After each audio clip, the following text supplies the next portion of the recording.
Welcome to the ISO Show, dispelling myths and sharing tips for success to improve your business with ISO standards, with your host, Mel Blackmore.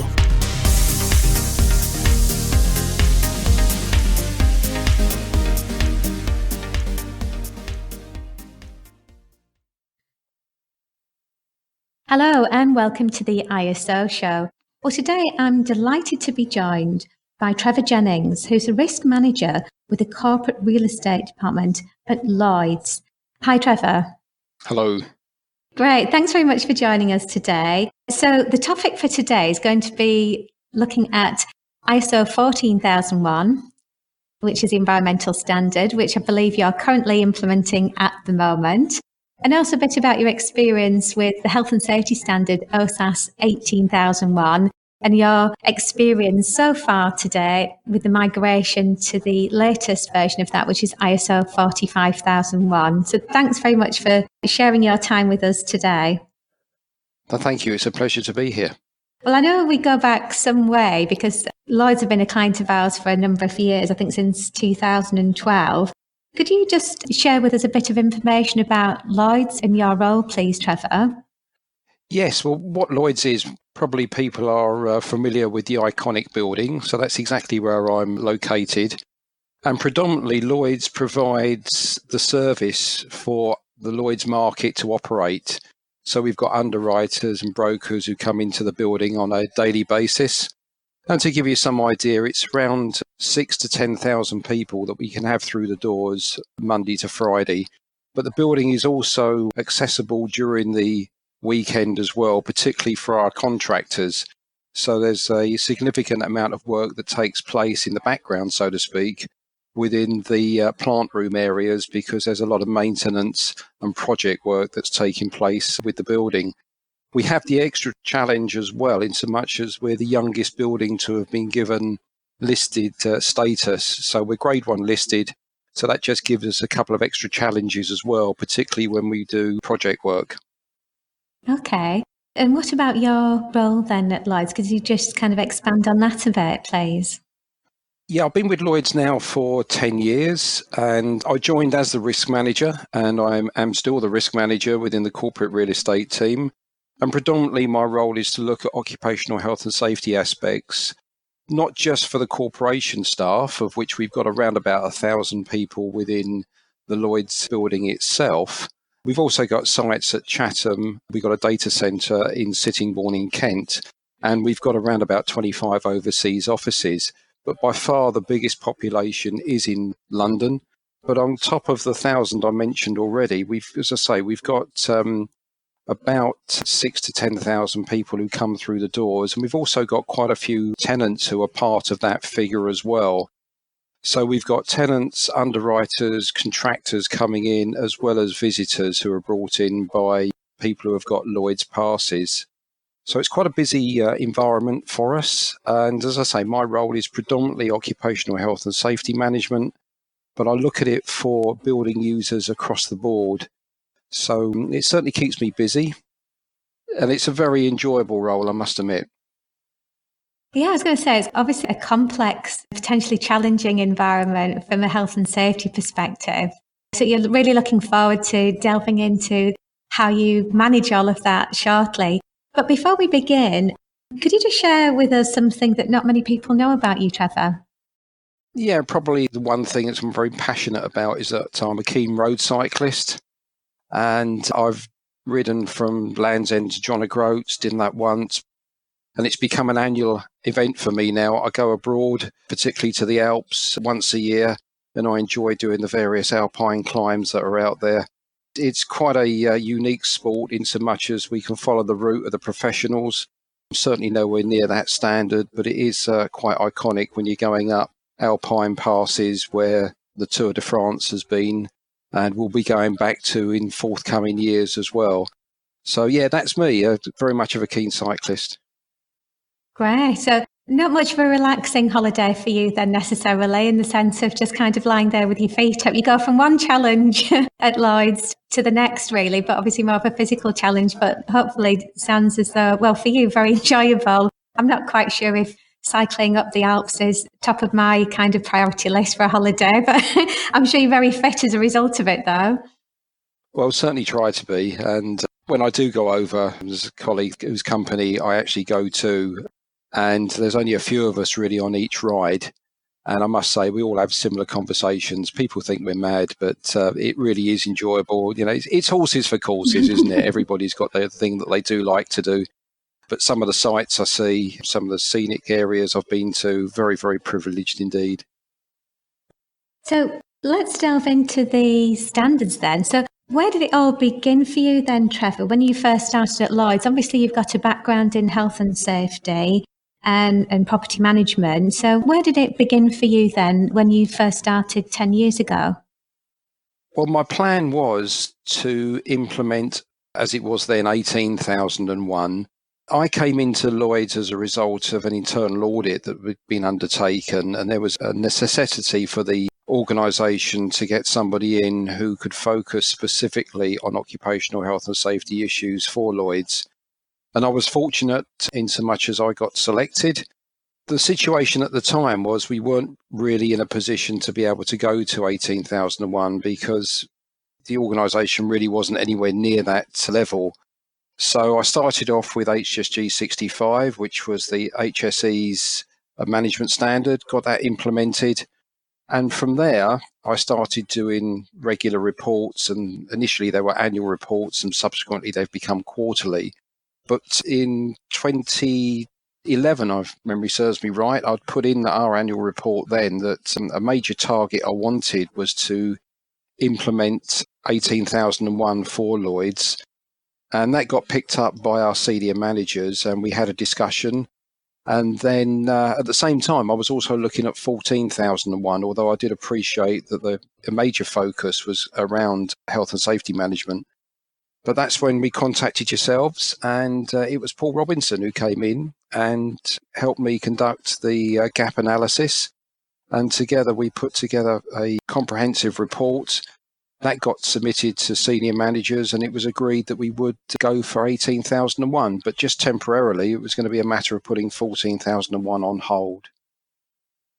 Yeah, I know. I think with some organisations, the initiative is there to take on a number of different standards and all for the right reason. But sometimes it's not that practical, is it, to do it either because of a time commitment or financial commitment. So obviously you prioritise there in terms of health and safety.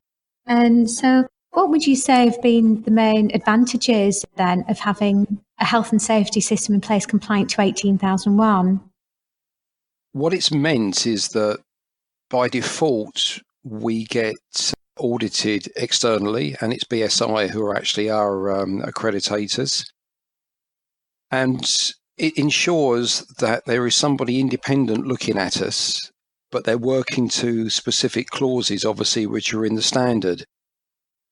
It also helps me ensuring that employees, and particularly line managers, are fully aware of their responsibility for health and safety. And generally, what it helps us to do as well is to feed back to the board so that they can be reassured that we're doing absolutely our level best to maintain integrity for occupational health and safety for the organisation. So a holistic framework then for managing health and safety within the organisation then at all levels. Yeah. And so more recently then, you embarked on implementing the environmental standard then. And obviously you were championing it a few years ago, and then was it about a year ago, I think, you said that, right, okay, now's the right time for 14,001. Could you just kind of talk us through how you went about, getting that across the line as a business case? Because I think some organisations, they want to act responsibly and do the right thing, but it's like, okay, so what are the business benefits of doing that? So did you find that was a challenge, and how did you go about kind of getting that over the line? We had an environmental working group, and we used to have action plans with that group, and they were annual action plans. But it was very much around, it was plans that we felt we wanted to implement. And a lot of the time it was around trying to reduce energy consumption, There was initiatives we were doing with some of the global offices as well, certainly around recycling. There were quite a few aspects to our action plan. But at the end of the day, there was no specific clauses that we were working to. And given that environmental factors have certainly hit the headlines in a big way over the last few years, certainly with sustainability, trying to reduce energy consumption, trying to ensure that we've got good recycling processes in place, then the timing really was right to look at implementation then of 14,001. And it was something I was bringing back to the table every year to the Environmental Working Group. And as I say, we got to the point of saying, well, in actual fact, now the timing is right. And that coincided with the fact that we were migrating across to 45,001. And when you consider that there are some crossovers between health and safety management and environmental management, again, it seemed a logical time to look at getting both of the new standards into the organisation. So it sounds as though timing was key then. As far as your organisation was concerned, it was definitely the right approach at the right time then, wasn't it? It certainly was. And everybody recognised that this is a process to go through. And what's more about it, and I think this is the crucial thing, it's the fact of looking at the standards. There's more of a requirement around leadership, there's more of a requirement around worker participation, and also the supply chain as well.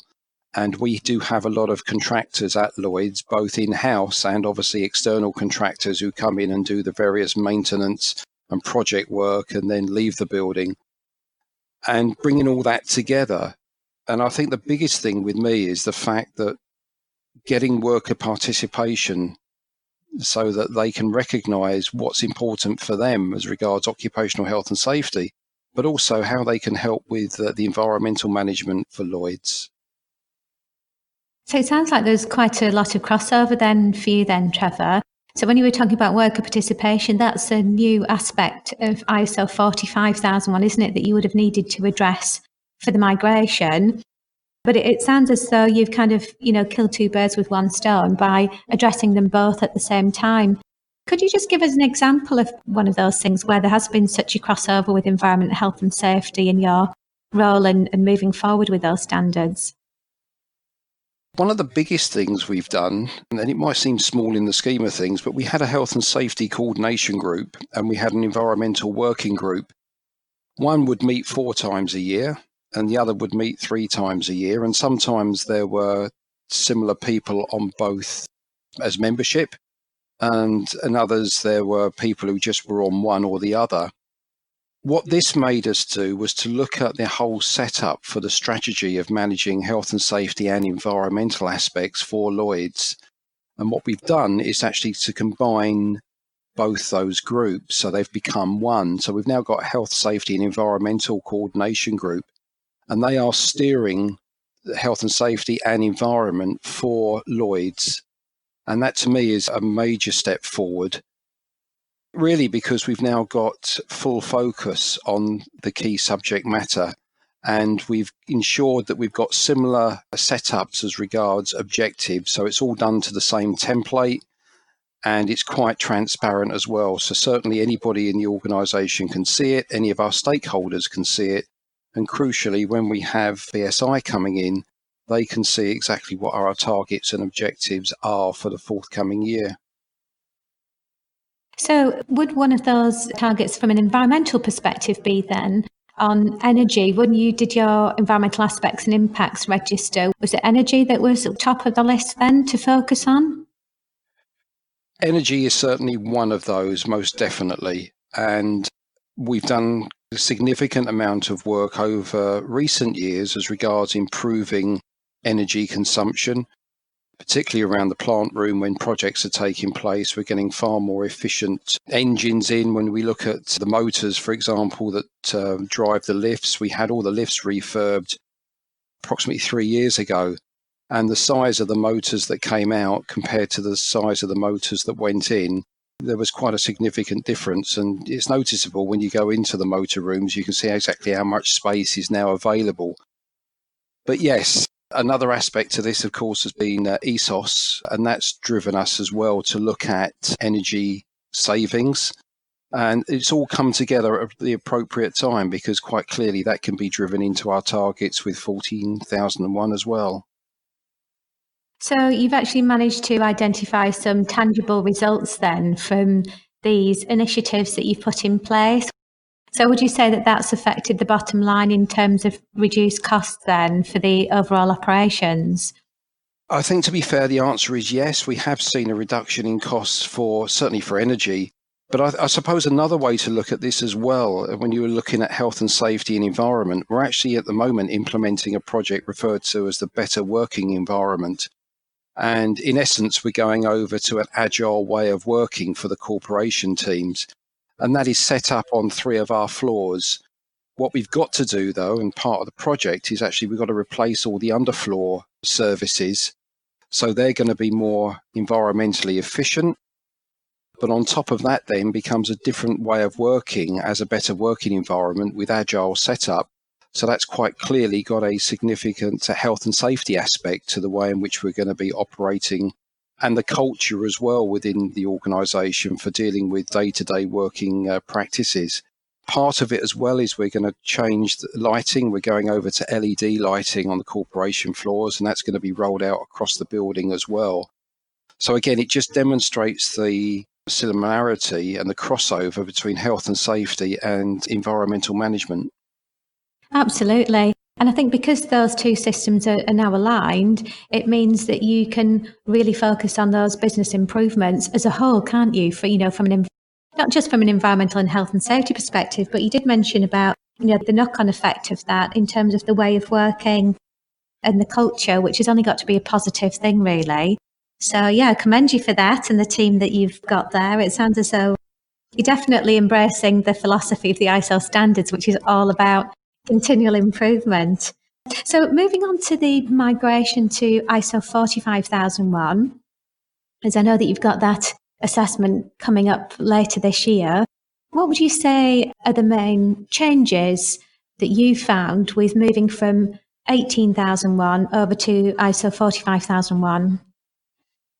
I think when we looked at the changes, and I did attend some sessions with BSI, and when they took us through the differences between 18 and 5001. As I mentioned previously, leadership is certainly a big focus. And as part of the preparation for the migration, my line manager, myself, met with our chief executive, and we went through what 45001 will mean for the organisation. And in fairness, he saw it immediately. And one of the things that he's asked me to do is to give regular updates on a quarterly basis to the board around how we're performing with health and safety management, because he recognised the importance of ensuring that we've got a safe environment for people to work in. And obviously recognised as well, with the new Better Working Environment project coming through, that there'd be a cultural change with the way in which people work. So that's a crucial aspect for us to manage. So leadership, very much prominent. Worker participation, again, because there's more focus around that. What we have done over recent years, we've developed various employee engagement groups, and they cover a wide range of diversity issues. And again, it's another area that I can quite easily link into and talk to them around specific health and safety aspects that may well be affecting them.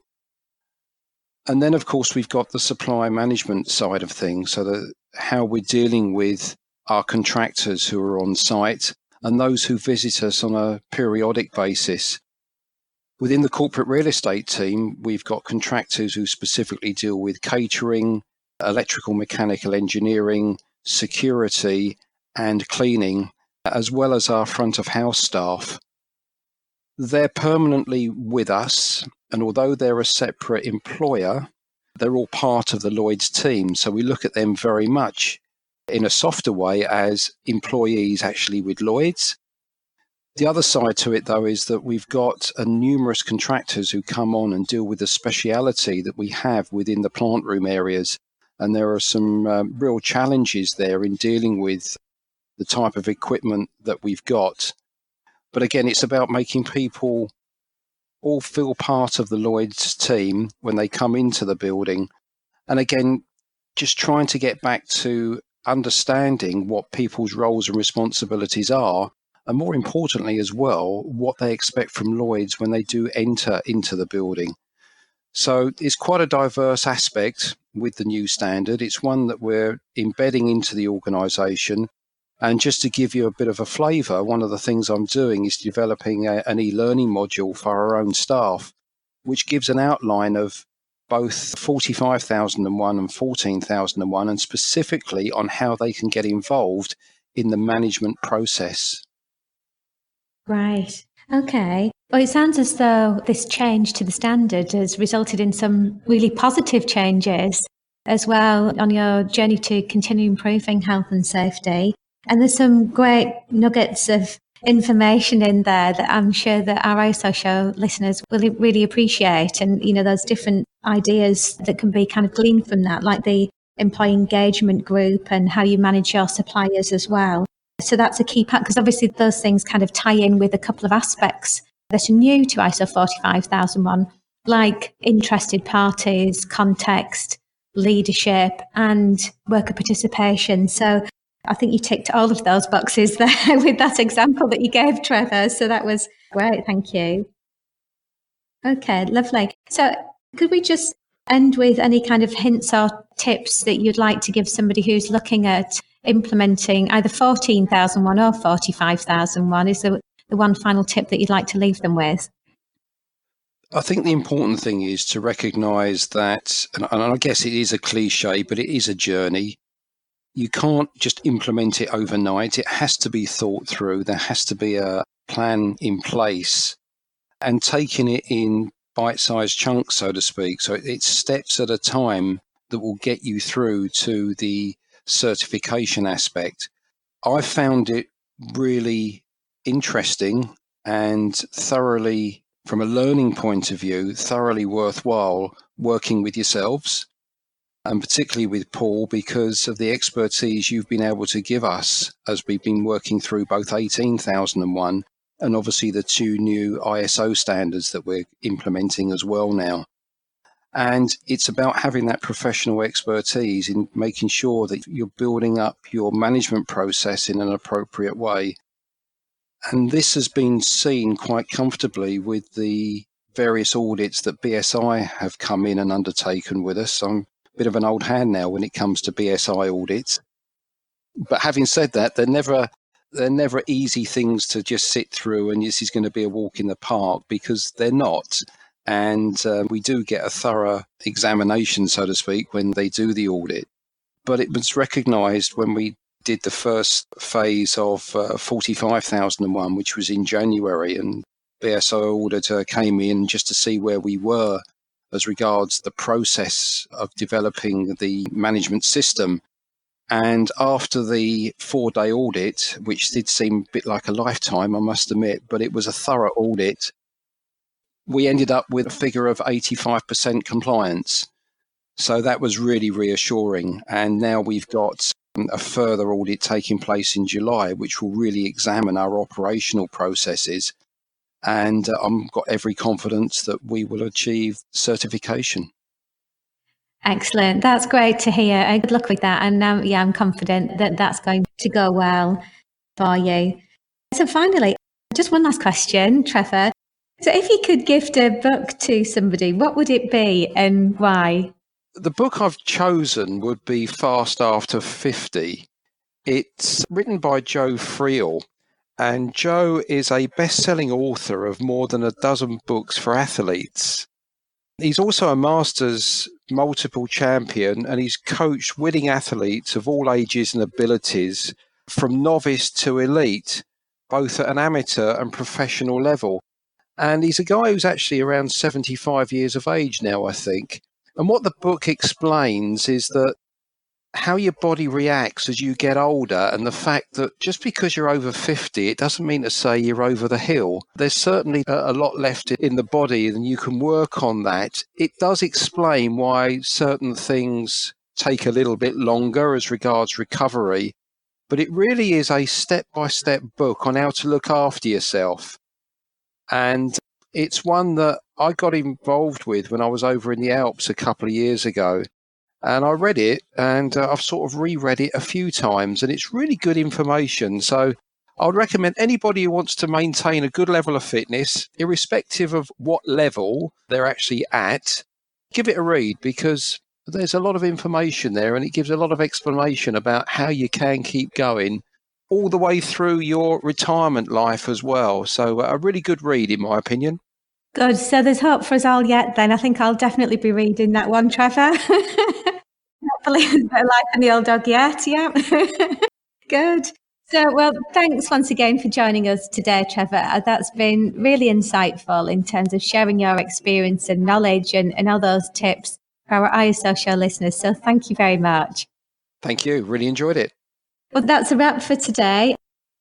For further information on ISO 45001, Paul Robinson, who Trevor mentioned in the podcast, has recorded an ISO 45001 Steps to Success.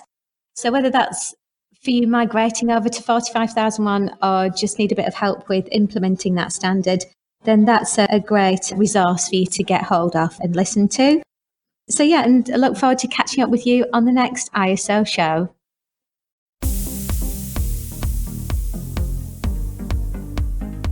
Looking to use ISO standards to drive better business practice? Contact us at blackmoresuk.com to access further information and book your free 15-minute call.